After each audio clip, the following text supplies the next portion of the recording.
I ain't gonna lie to you. I got a 6-1, maybe. I got a 6-1, bruh.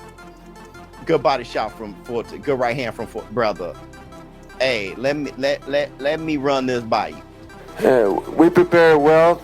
It didn't go like we wanted, like we expected, but we always knew that only one David was gonna prevail.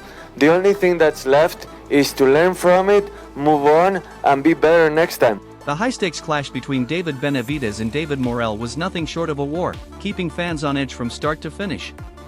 Right from the opening bell, the two warriors went toe-to-toe in a brutal slugfest, each chasing a decisive knockout. As the fight wore on, Benavidez's veteran experience and raw power began to tilt the tide in his favor. Still, the decision stirred immediate controversy. Critics and fans alike slammed the outcome, calling it a blatant robbery. One fan's viral tweet read, "David Benavidez gets arrested outside the arena after robbing David Morrell," echoing widespread outrage that Morrell had been wronged.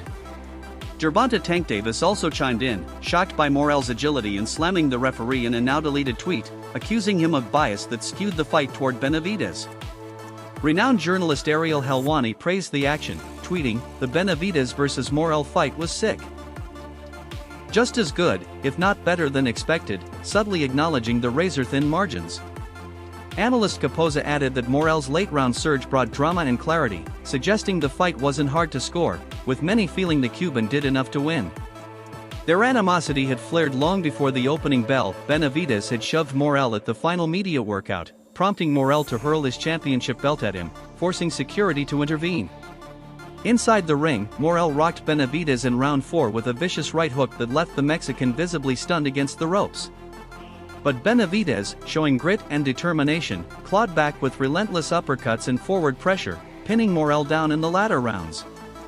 While the official scorecards gave Benavidez the win, fans remained bitterly split. Many convinced Morrell's late dominance should have sealed the victory. It was one of my mistakes where, maybe I got going a little too late. I was getting going in the last 3 rounds.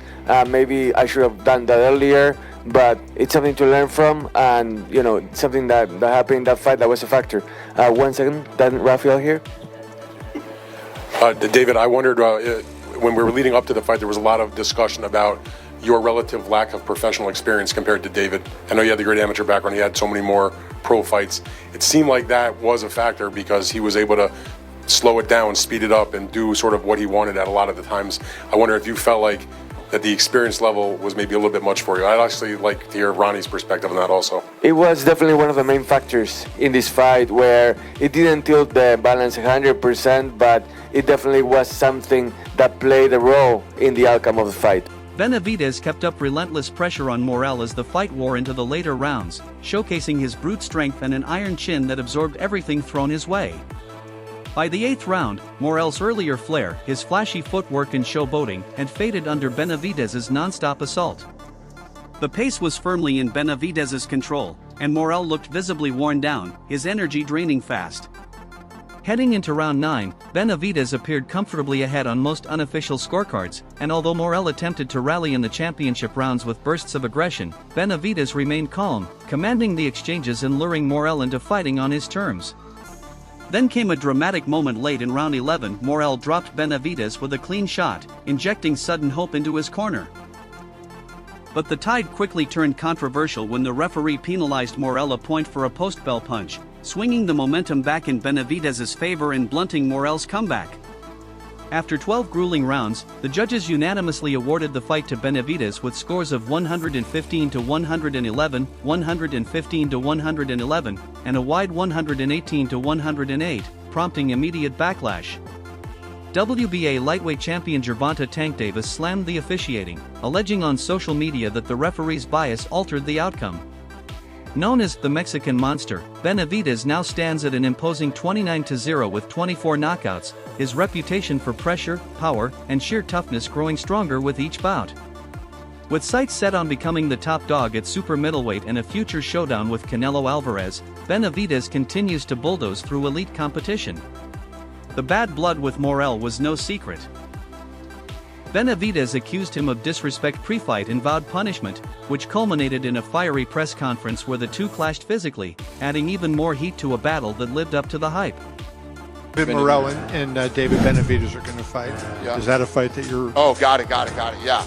Well, the story with he and I was, I met him when he was a kid, and he told me, I'm going to be a world champion someday, and then I run into him and he's a world champion.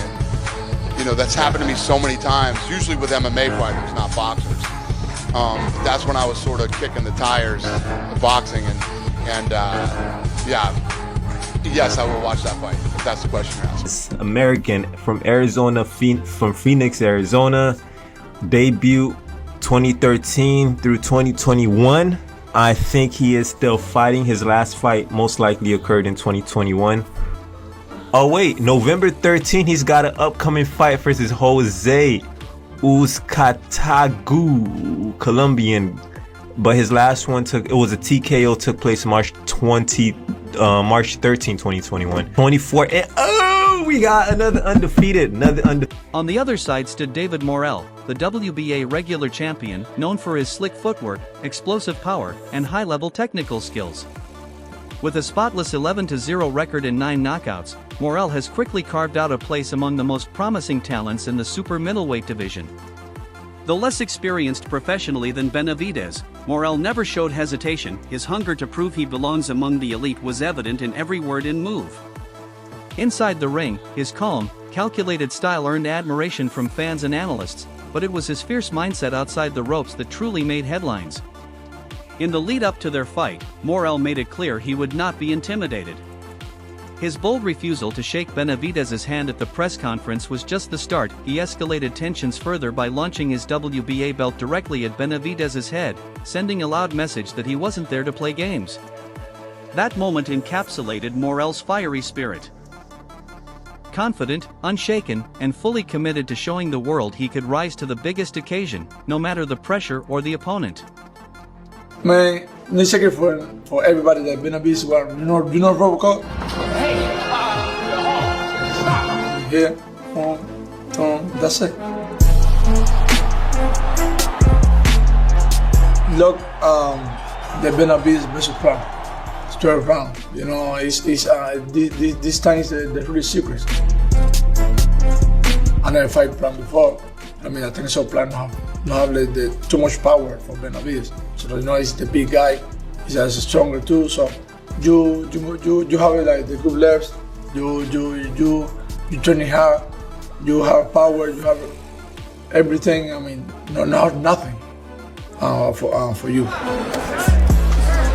Keep your head up. I can dance. I have move. I can dance. Benavidez can dance. That's. The tension between David Benavidez and David Morrell had been simmering for weeks, but it exploded into chaos during a media workout in Miami on December 17, 2024. As both fighters geared up for their highly anticipated light heavyweight title clash, their mutual hostility finally boiled over in front of a stunned crowd of cameras and reporters. What had started as a war of words and icy stare-downs turned into a full-blown physical altercation, confirming just how real the bad blood between them was. The scuffle instantly became the talk of the boxing world, captivating fans, media outlets, and analysts who had already been invested in the rivalry. This fiery confrontation injected a new level of drama into the bout, elevating it from a championship contest to a deeply personal grudge match. The emotional intensity on display left no doubt that their fight would be about more than just titles. It would be a battle driven by pride, resentment, and a burning desire to settle the score once and for all. The question on everyone's mind became clear: how would this volatile buildup affect what happened when they finally stepped into the ring?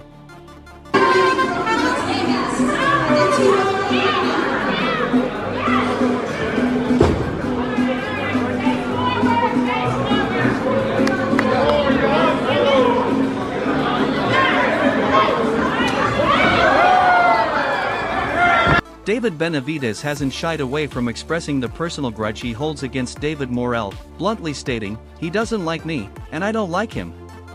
That single line captures the raw, unresolved tension that has defined their rivalry for months. Their hostile pre-fight interactions made it impossible to deny the animosity, especially during one explosive media workout, where Benavidez escalated things by shoving Morrell. Morrell's fiery response came instantly, as he hurled his WBA interim title at Benavidez, turning a heated moment into an all-out symbolic declaration of war. That volatile exchange made clear that this fight wasn't just about belts, it was about pride, resentment, and proving superiority in the most personal way possible. Adding a major twist to the drama, Canelo Alvarez, the undisputed super middleweight kingpin, publicly weighed in and stirred the pot even further. Canelo didn't mince words when he said, "Benavidez won that fight. It's clear they don't want him near me. The sport deserves rematches when it's this controversial." His comments not only validated Benavidez's stance but also peeled back layers of a larger issue within boxing, a deep-rooted belief that politics and favoritism have been used to keep Benavidez away from a shot at Canelo's throne. The boxing community has long speculated that Benavidez, known for his all-action style and relentless hunger, has been deliberately sidelined to protect Canelo's legacy. Canelo's refusal to face Benavidez has become a talking point across the sport, and his sudden endorsement of a rematch between Benavidez and Morrell only intensified suspicions about what's really keeping the two apart. The call for an immediate rematch gained traction fast, as fans and analysts voiced frustration over the controversial decision and saw it as another roadblock standing in the way of high-stakes, legacy-defining fights. The Benavidez-Canelo saga has loomed large over the division for years, with Benavidez repeatedly challenging the Mexican superstar and being met with silence or deflection. As the tension builds, so does the anticipation for the inevitable clash that could shake the entire landscape of boxing. The personal feuds, political barriers, and rising pressure from fans make it clear the showdown between Benavidez and Canelo isn't just wanted, it's demanded. In terms of moving back down to 168, is that out the window now? I'm not going back down to 168. I don't care if Canelo, if you wanted to fight me and told me to go down to 168, I don't care about that money. I don't care about none of that. I was at 168 for a while. 3 years, I was #1 contender. I was not given that opportunity, so now I'm here at 175 fighting the guys that have balls that actually take on their #1 contenders. Have you completely lost hope in that fight happening? I don't think about that fight. I mean, I only think about what's on the table, and I only think about what's ahead of me. I knew that this fight was potentially, we could make it. We made it happen. Now I'm only thinking about this fight and then unifying the titles after. Former champion and current ESPN analyst Andre Ward offered a balanced yet pointed breakdown of the Benavidez versus Morrell clash. While he recognized Morrell's technical brilliance, Ward ultimately leaned in favor of Benavidez, remarking, "Morrell's defense was brilliant, but effective aggression should have swayed this. Benavidez did more to win rounds." His statement highlighted one of boxing's oldest debates, the contrast between defensive finesse and aggressive pressure. Ward's analysis brought attention to the inherently subjective nature of judging in boxing, where elements like clean punching, ring generalship, defense, and effective aggression are interpreted differently by each official. Meanwhile, veteran trainer and outspoken analyst Teddy Atlas offered a far more scathing perspective, not just on the fight, but on the state of the sport itself. He slammed the judges and the scoring system, saying, "This is why boxing's dying." Benavidez landed the harder shots, forced the fight, and judges rewarded running. Atlas's frustration stemmed from what he viewed as an overappreciation of Morrell's lateral movement, which many fans and experts saw as defensive posturing rather than dominance. To critics like Atlas, Morrell's evasive style clashed with the raw, straightforward aggression that Benavidez brought to the ring. This stylistic divide only intensified the controversy, as fans debated whether Morrell's slick strategy or Benavidez's forward pressure should have earned the win. The contrasting views from Ward and Atlas encapsulated the broader dilemma facing modern boxing: when skill meets savagery, who really deserves the victory?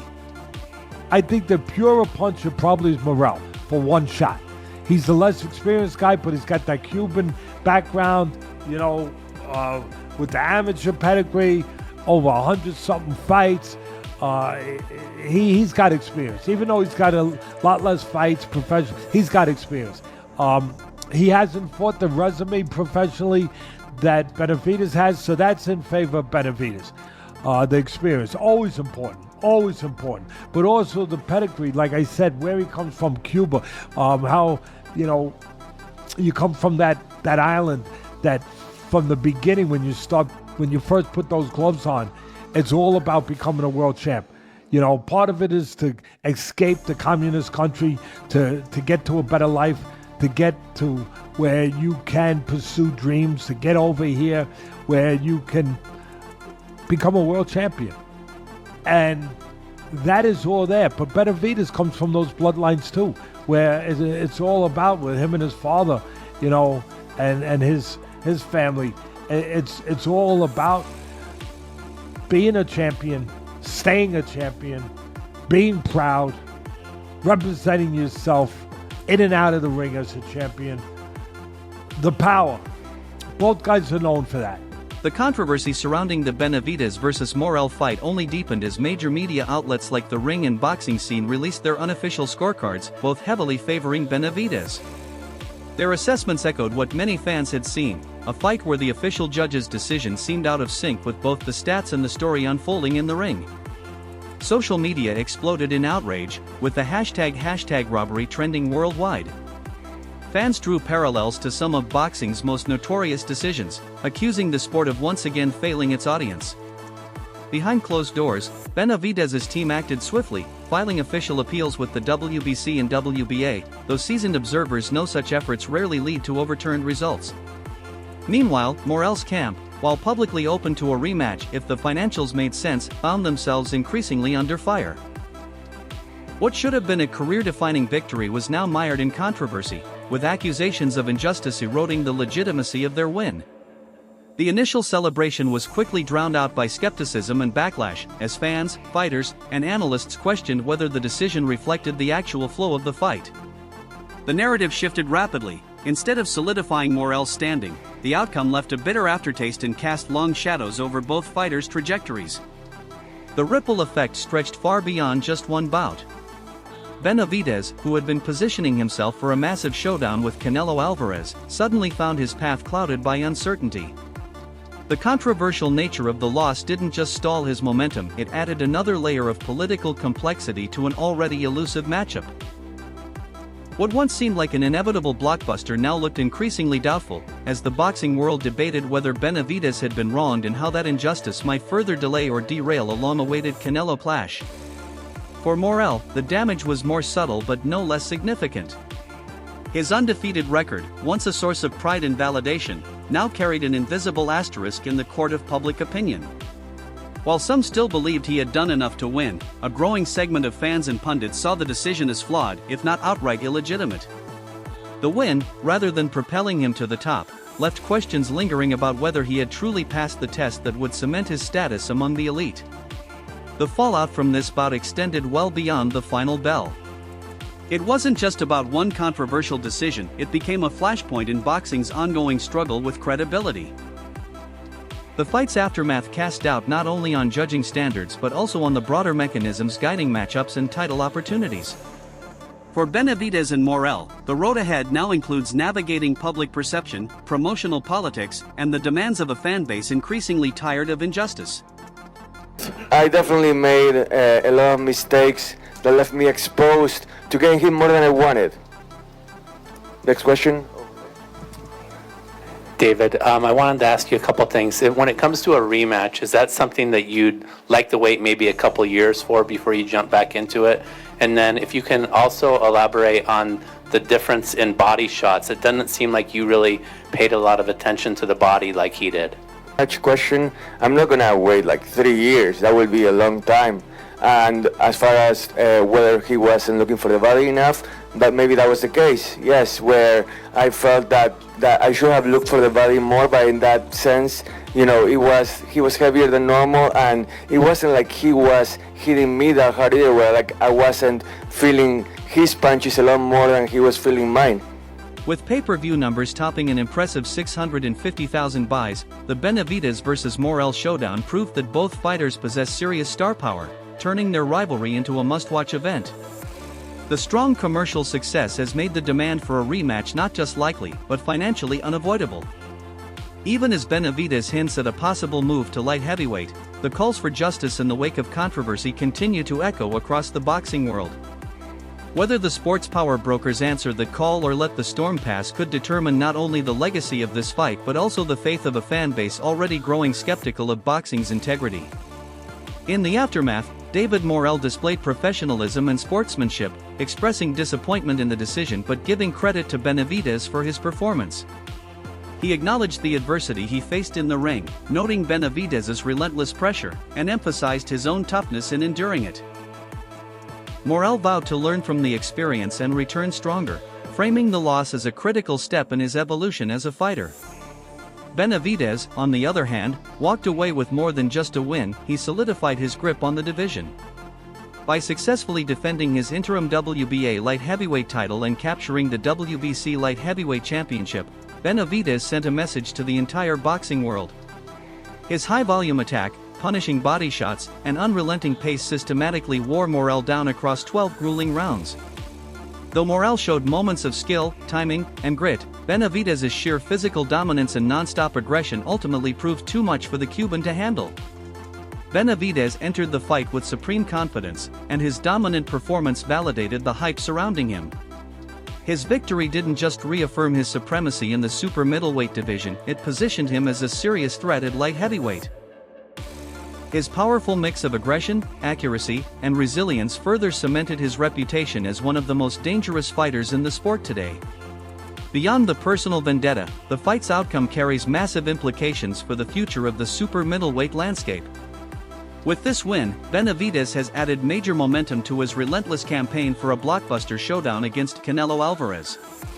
The result amplified his legitimacy as a top contender, making a potential clash with Canelo even more mouth-watering to fans and pundits alike.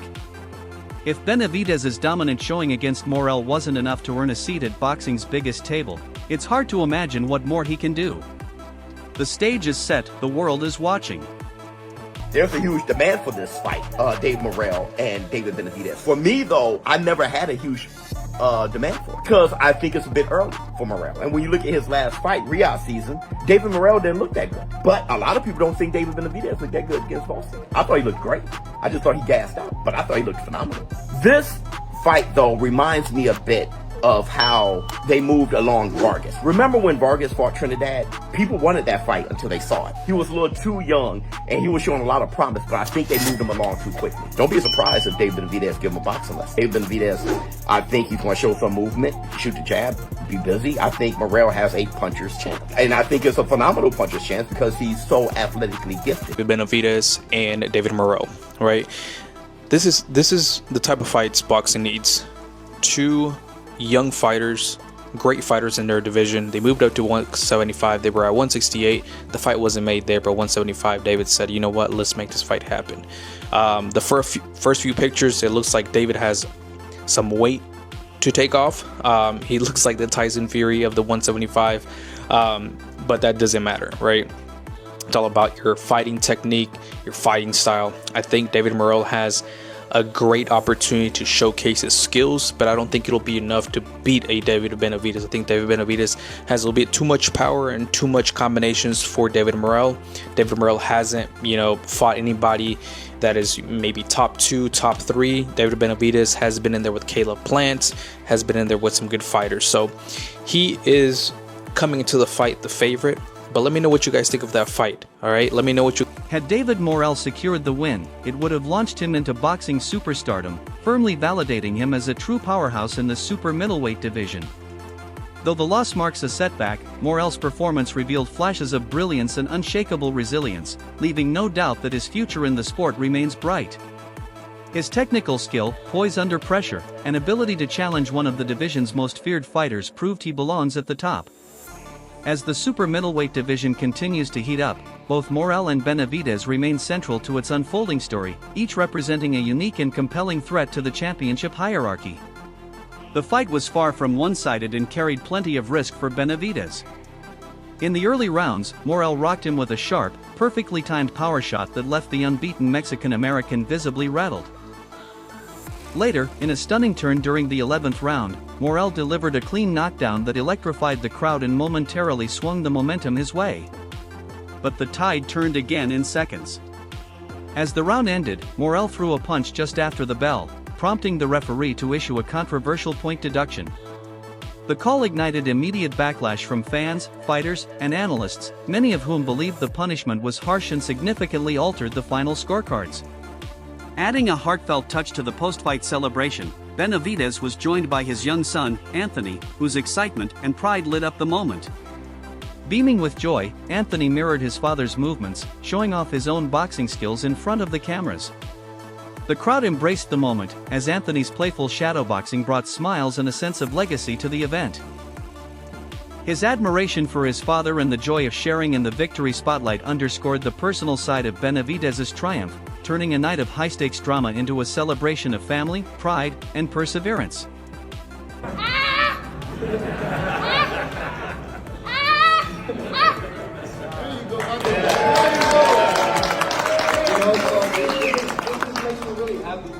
Despite the cloud of controversy that hovered over the fight, David Benavidez's win over David Morrell cemented his status as one of boxing's most formidable forces.